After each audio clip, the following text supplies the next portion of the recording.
Good morning. How is everybody? I'm going to let Facebook do its thing and let you all know that I am actually going live this morning and I've got a really good topic and visuals, which always makes it easy. I'm just pulling up the comments here so that if you are joining me, you can say hello. You can chime in with your questions. Ooh, it took me to some weird ad. Here we go. Awesome. And you can work. I'm going to do a little bit of coaching this morning in real time with you all for whoever shows up or whoever's watching the replay. If you're watching the replay, let me know in the comments. It's always just good for a little hashtag replay. And it lets me see who's on where, and I can always come back and answer questions. But, you know, one of the things that was really surprising to me back when I was overweight was I never in a million years would have considered myself an emotional eater. Like, I'm telling you, never. So my perception and understanding of what emotional eating was so different. My understanding of emotional eating in my head, I believed it to be chronic binging, essentially. I did not understand what emotional eating was. And that has been what's been, for me, fascinating, because I write about that actually in both my books. I talk about emotional eating, and I've had so many women say to me, oh my gosh, I actually don't think I knew this. I think I am an emotional eater. Like, how can this, this is actually my problem. And so I wanted to give you a breakdown on what it is, what it looks like, and how we all go through the cycle. Now, you may not be an emotional eater. You may be an emotional drinker. So if it's not going to be food, it may be alcohol or it may be both. So if you're here with me, good morning. I'm going to walk you through a model. And now here's the beautiful thing. We got to love it when models exist, because it means that a model can only exist when patterns have been observed. Patterns can only be reserved if they're repeated over time with multiple people, right? So that's the beautiful thing about a model. So here it is. Let's take a look at it. I'm just going to shift over here. So I know it might be a little bit tiny on your screen. I'm going to walk you through it anyways, but this is the emotional eating cycle, and I want you to see where you get hooked. Okay? The problem is not that we emotionally eat. The problem is that we stay in the cycle for too long and we don't understand how to break the pattern. So if you take a look up at the blue square there, blue-green square, usually the emotional eating starts with some sort of triggering event. Now, write this down. The triggering event can be a person, somebody that you're around. It can be a place that you're in, your kitchen, the TV room, your bedroom, you're driving by Starbucks, you're in your car, right? So it can be a place. It can be a thing. You tried on your pants and they're tight, right? It can be a time of day, 9 o'clock every night, right? 7 p.m. every day, 5 p.m. home from work, making dinner with the kids. What are you going to have for dinner?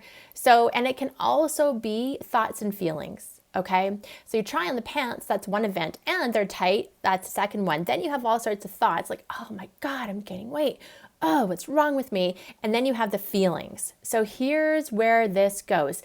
Your job right now, while we're doing this together, is to figure out, okay, what are some of the events that are happening in your life that are triggering for you? Because emotional eating does not just happen. Hey, good morning. It doesn't just happen. There's a precursor to it. So most of us are trying to stop overeating or eating the things that we know we shouldn't. And that's where we think it takes willpower and discipline and commitment. And well, actually, what it takes is your willingness to go a little bit deeper and figure out the thing under the thing. The eating's a symptom of something else. So here's what happens. So that triggering event happens and boom, that little arrow says we think negative thoughts and we experience uncomfortable feelings, okay? So stress, sadness, anger, oh, what's going on? I'm mad at myself. Resentment, maybe you're resentful at somebody, it's coming up, or this feels hopeless, or situations in your life feel hopeless, and you simply have a desire to feel better. That is it. We are wired to escape pain and we are wired to seek comfort. Legit, fact. So what do? Well, we want control. We want to numb. We want to distract ourselves from all of these unpleasant thoughts and unpleasant, uncomfortable feelings. And we just want a break, We want to escape what it is we're feeling. And so perhaps you did this once and it's become a habit, or, maybe growing up, chocolate chips were a soothing thing.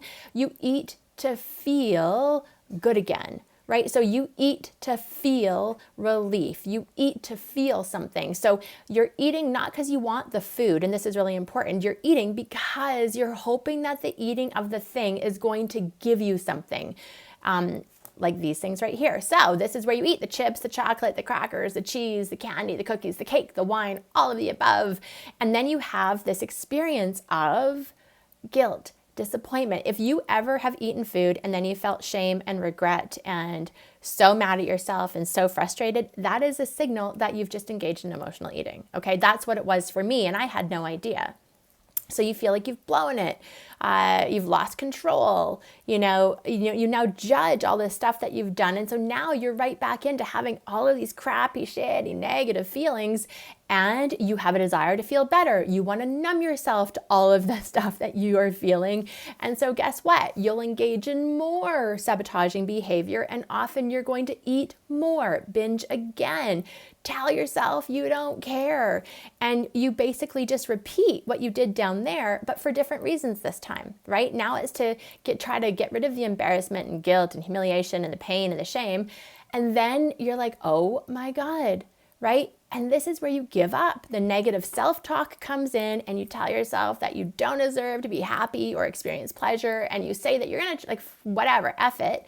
You're going to start again on Monday, next week, next month. And that is how months and years and decades of our life can slip by while we live trapped in a body that doesn't feel good, all of the time wondering if our body is broken or what's wrong with us, and really having no idea that we are just stuck in this loop. And once you start to pay attention to where you get caught, what it is you're feeling, what the triggering events are in your life. So tell me right now, if you're with me, can you see yourself ever having been in this cycle? Maybe you've broken free of this. Maybe now you're at a point where you're feeling your feelings. You know better coping tools. You understand that food is like this Band-Aid thing that, can never heal what's actually going on inside you. If you can, this is great. It means you are on your way. The problem is most of us, this is a habit. And like many habits, it takes our time and our attention and our energy to break the habit, to change it, because this is familiar, right? So even if you don't like this pattern or this cycle, it's familiar to you. When things become familiar, they become comfortable. The problem is we can create comfort of our own self-created hell. And then we live there and we hate it, but it's comfortable, it's familiar, and we hate it. Like, oh my gosh, can you see how frustrating it is? I have such compassion for this cycle because of my own ignorance to myself being stuck in it, and then to what I know, the work it takes to get out of it, and the relief we get, the peace that we get when you do the deeper work. Okay, so this is the emotional eating cycle. What I want to help you understand today is you're human. And when you're tired and burning the candles at both ends, or candle at both ends, and running or living life depleted, or taking care of everybody else, which by the way is another very fancy way to numb and distract yourself from your own life, okay? That's self-sabotage, then you'll never have the emotional energy to put into changing or creating new habits. And so we stay stuck.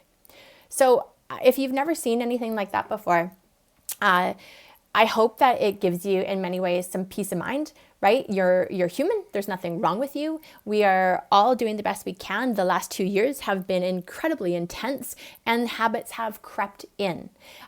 When habits creep in to such a degree that they affect our body, then you have to understand your mind, heart, soul is being affected as well. It's just the body is the visible thing to see. Right? The body is the thing that is, letting you know, hey, things are out of whack here, or, hey, something, pay attention. And a lot of times we don't know how to do that because we're stuck in the cycle. So if you have any questions on that emotional eating loop, make sure you pop them in the chat. The beautiful thing is when you start to look at that top corner and you're like, what are my triggers? Start to pay attention. When are you eating the thing? When are you drinking the wine? Put down the time. Who else is around you? What else is going on? What are you feeling? What's going on for you? When you start to do that, you're going to have, and that work is way more powerful than I'm not going to eat the chips tonight. I'm not going to eat the chips tonight. I'm not going to eat the chips tonight. Oh, I ate the chips, right? So we have to be able to, like I always say, it's like we have to focus on the real issue. I got cream in my coffee right now. The cream in my coffee was not my issue when I was overweight. It really wasn't.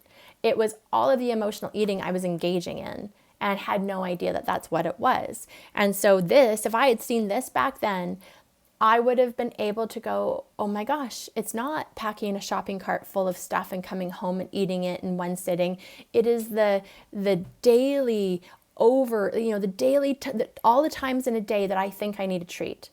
All of the times in a day that I'm using food to try to create fulfillment in an area of my life that there's a gap or a void in. When you start to fill in the voids in your life, it's amazing how much our reliance on food and or alcohol decreases. And that's the work. Are you bored? Are you sad? Are you feeling run down? Those are excellent problems because life is asking you to pay attention. If you're bored, oh my gosh, that means you've got time. There's something more you can be doing in your life. There's something more you can be creating and getting engaged. But it means we have to opt in, right? No one else can ask you to get engaged in your own life. That's a choice. In fact, Brene Brown wrote a long time ago, the biggest source of betrayal is disengagement in your own life. And that hit me like a ton of bricks, So, please come back with your questions next week as we continue our Facebook Lives. The goal here is to take you through the end of this month and move you into February, rocking your weight loss goals, being consistent, because consistency is what generates that long-term outcome of permanent weight loss, and feeling really good while you're doing it. All right, everybody, have a super weekend. We'll see you on Tuesday.